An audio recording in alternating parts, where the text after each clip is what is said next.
Hey everyone, welcome back to my channel. So yes, I am still sitting on the floor in front of my not desk. It has still not arrived.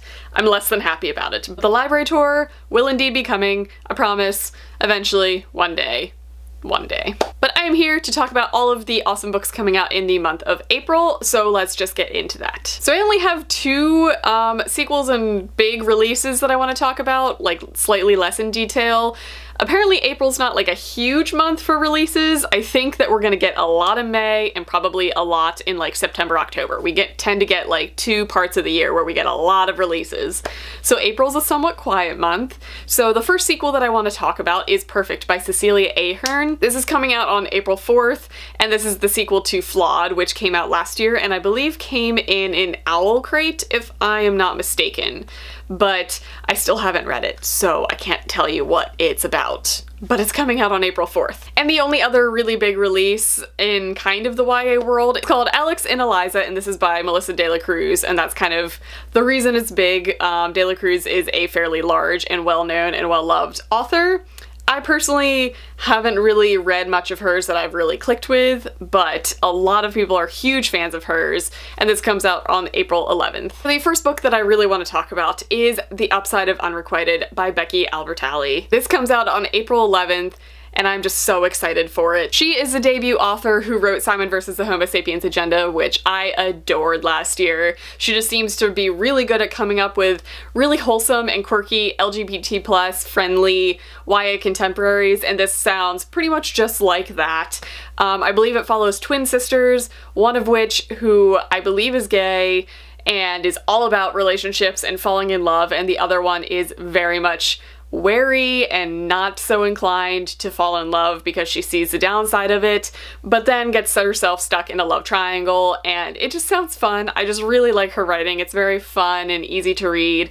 So April 11th is when this one will be coming out. The next book that I am super duper excited about because she is very quickly becoming one of my favorite auto-buy authors, and that is Given to the Sea by Mindy McGinnis.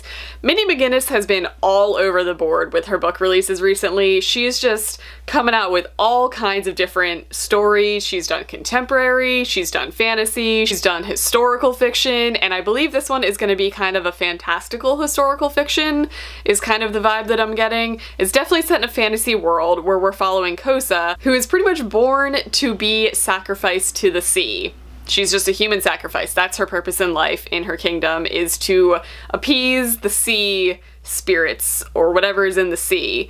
But before she is going to be sacrificed to the sea, she has to produce an heir. But I don't know if there's going to be kind of a magical or mystical element to this, but from what I can gather from the synopsis, the idea of human touch is terrifying to her, like way more terrifying than the idea that she's gonna be sacrificed to the sea. So I don't know what's going on there, but I feel like it's gonna be pretty heavy. It sounds kind of historical, like it's very kind of medieval sounding to me, and it looks amazing. I love Mindy McGinnis's writing. She's just so good. So this is April 11th. April 11th and April 4th are when everything is coming out. So those are the 2 days that we're going to be looking for books this month. The next book that I want to talk about is Spindle Fire, and this is by Lexa Hillier. This also comes out on April 11th. This is a retelling of Sleeping Beauty, which is not really one that we've seen a retelling of frequently or really at all on the whole YA front, but this is following two half-sisters, Aurora and Isabel. Aurora's sense of sight was tied to the fairies, I believe, and Isabel's sense of touch and her voice were tied to the fairies. So we've got some missing senses going on in these sisters, but it ultimately sounds like it's going to turn into a Sleeping Beauty story. Her name is even Aurora in this, so we can kind of see where the story's going. It's just going to be kind of interesting retelling of it, so I'm very excited to see it. Love the cover. April 11th, again. The next book I want to talk about is by one of my personal favorite YA authors, and that is Claudia Gray, and that is Defy the Stars. This comes out on April 4th this time. But this is set on Genesis, which is a colony planet of Earth, so we're obviously going to be a sci-fi story set in the future, but Earth has been taken over by mech warriors, like a mech army, and we're following Nomi, who lives on Genesis, and she's pretty much a teenager who is being trained to be a soldier, and through some crazy attack or event that happens, and she is stranded with a boy who is a prototype of a very advanced mech thing, and because of his programming, he has to obey her as his commander, even though they are on opposite sides who are fighting each other. So it's obviously gonna get interesting. It's obviously gonna turn into a romance, and I'm okay with it. I just really like her writing. She has very interesting ideas and plot lines that are just super unique, and I love Claudia Gray. So this one's coming out on April 4th. And the last book that I want to talk about is Letters to the Lost, and this is by Bridget Kemmerer. This comes out also on April 4th, and this just sounds kind of like a heavier but very probably heartwarming YA contemporary that is about a girl who always wrote letters to her mother because her mother was always traveling because she was a photojournalist. Once her mother dies, she continues to write letters to her and leave them on her grave. And then one day they start getting replied to. These replies are coming from a boy who, through court-ordered community service, has to maintain the cemetery.